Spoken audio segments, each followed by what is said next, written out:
সেদিন আর কোনদিন বলে ভিড়ে যাবো না, সেই যাত্রায় আমাদের শ্মশানে চলে যেতে হবে। আর করতে হবে আমার মহাযাত্রা।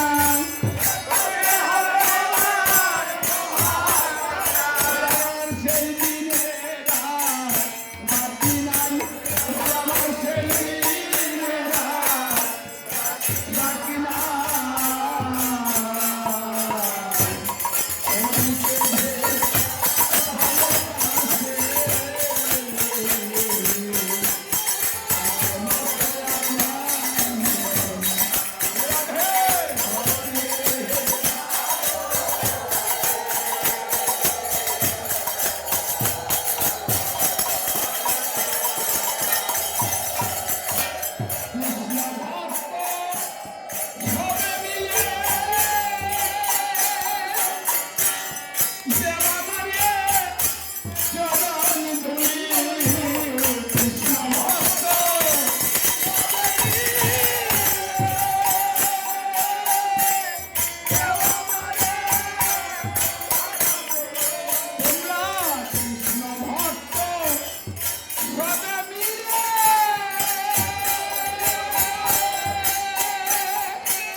নারায়ণ খুব প্রসন্নিত হলেন তাদের এই কথা শুনে। তখন পঞ্চম এই ভাইকে প্রত্যেকগণকে নারায়ণ আশীর্বাদ দিয়ে বললেন, তথাস্ত, তোমাদের তাই হবে। তোমাদের যেখানেই জন্ম হোক, যে কুলেই হোক, যেভাবে থাকো, সবসময় তোমরা ভক্ত সঙ্গে পাবে। আর যারা সবসময় ভক্ত সঙ্গে থাকে তারা সবসময় আমাকে পাবে। মানে ভক্ত সঙ্গে থাকলে ভগবানকে পাবেন, তিনি কথা দিয়েছেন। এই জন্য একটু সুযোগ পাইলেই মায়েদের আর উপায় নাই। এটা ঋগ্বেদে বলেছে যে কলিকালের মায়েরা হবে মথুরা। এই কথা বৃহন্নারদীয় পুরাণের আত্রি সত্তায়ও বলা হয়েছে যে কলিকালে মায়েরা হবে মথুরা। মুখুরা, ও মা, বন্ধ বলছি না তো, ভালো কথা বলছি না। মুখুরা মানে মুখটা হবে বেশি, মুখটা খুঁড়া, মানে একটা বললে 10টা উত্তর দিবে। এই জন্য ভাগবত একটা সাবধান কথা বলেছে যে কলিকালে মায়েদেরকে পুছা দিয়ে বেশি কথা বলো না, তাহলে কিন্তু শান্তি পাবে না। একটা বললে তোমাকে 10টা শুনিয়ে দিবে। এই দেখেন কীর্তনে এসে কথাকে বলে গো, ও মা চুপ করেন, এই মায়েরা চুপ করেন। এই সারাক্ষণ শুধু মায়েদেরকে চুপ চুপ চুপ চুপ করতে হয়। মায়েরা কি চুপ করতে চায়? হ্যাঁ, করতে চায় না, কথা বেশি বেশি বলবে। এটা কলির স্বভাব, ওটা তাদের উপরে পড়েছে, তাই তারা বেশি বেশি করবে। তারপরেও সাবধান থাকেন, শ্রবণে কথা বললে একটা কথায় 10টা অপরাধ হয়। কথা বলবেন না, শ্রবণ করে যান আর কিছু নিয়ে যান। এখানে নিতে এসেছেন, এটা হাট বসেছে, এই হাটের মধ্যে বেচাকিনি হবে। আমার গোবিন্দ মানে শ্রীকৃষ্ণের দিন রাধারানীকে বলেছিলেন, অগ রাধারানী, আমি পৃথিবীতে যাব, অসংখ্য বৃন্দাবন বানাবো, আর সেই বৃন্দাবনে আমি সদাই হব তোমাকে নিয়ে। সেখানে আমাকে কিনে নিয়ে যাবে, আমি বিক্রি হয়ে যাব। রাধারানী বললেন, এটা আবার কেমন কথা? তোমাকে মানুষ কিনতে পারবে? কি দিয়ে কিনবে? তুমি অনন্ত কোটি ব্রহ্মাণ্ডের মালিক, তোমাকে কেনার মতো কিছু কি জীবের কাছে আছে? বলছে আছে। জীবের কাছে ধন আছে, সেই ধন দিয়ে আমাকে কিনে নিবে। আচ্ছা, হাতটা কোথায় বসবে? বলছে যেখানে হবে গীতা ভাগবত অধ্যয়ন, যেখানে হবে সাধুগুরু বৈষ্ণবের আগমন, যেখানে হবে নাম সংকীর্তন, সেখানে হবে আমার নব বৃন্দাবন। ও রাধে, তুমি না বলেছ বৃন্দাবনের বাহিরে আমি যেতে পারবো না? এই জন্য তো আমি পৃথিবীতে অসংখ্য বৃন্দাবন বানাবো, আর এই বৃন্দাবনের মধ্যে আমি থাকবো, আমি বাহিরে যাবো না।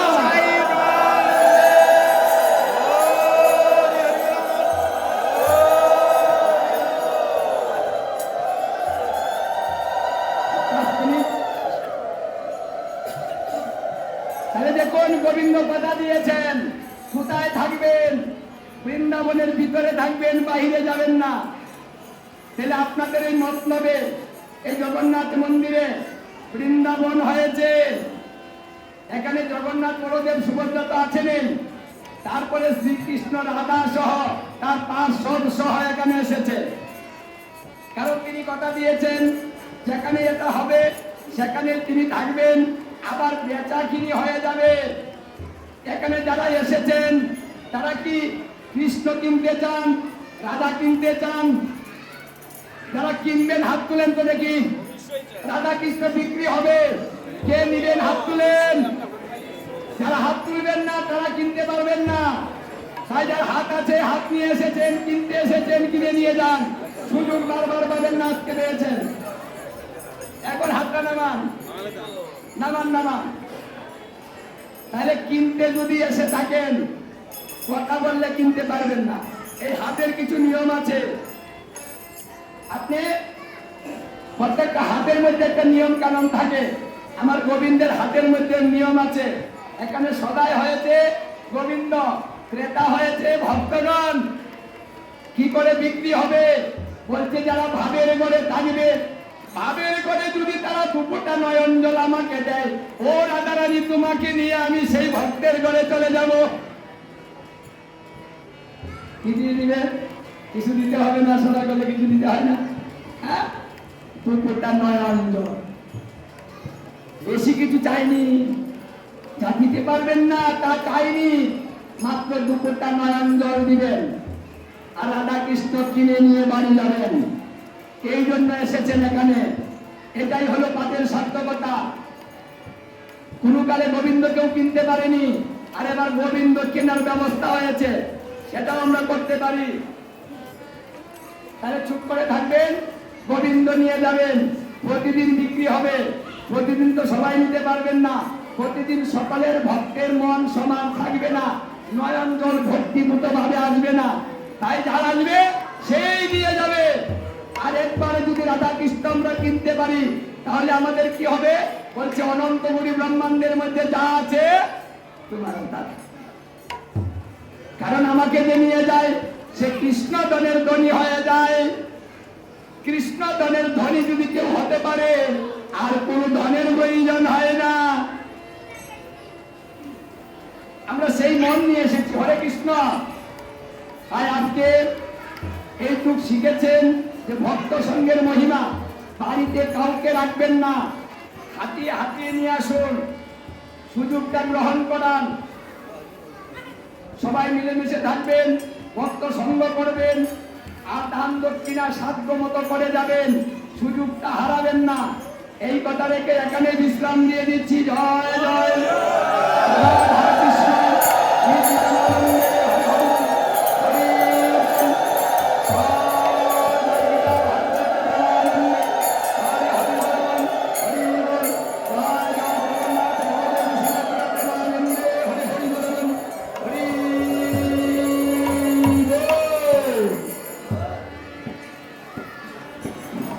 Thank you.